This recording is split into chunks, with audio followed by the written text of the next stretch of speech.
আসসালামু আলাইকুম। আশা করি আপনারা সবাই ভালো আছেন। আলহামদুলিল্লাহ, এই গরমে আরামের জন্য ফাইনালি আরেকটা এসি নেওয়া হলো।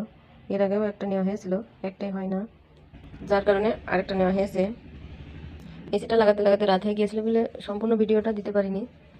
যারা এসিটা ব্যবহার করেন তারা নিয়ম করে যদি এসিটা ব্যবহার করেন তাহলে ঠান্ডার সমস্যা হবে না। যারা এসি ব্যবহার করেছে তারা বাইরেই থাকতে যাবে না, যখনই গরম পড়বে এসির কথাই মনে হবে। তবে এই গরমে গোসল করে এসির ভিতরে গেলে যাদের ঠান্ডার সমস্যা এগুলো বেশি হবে। এসির ভিতর থেকে বাইরে এসে গোসল করলেও এই সমস্যাগুলো দেখা দেবে।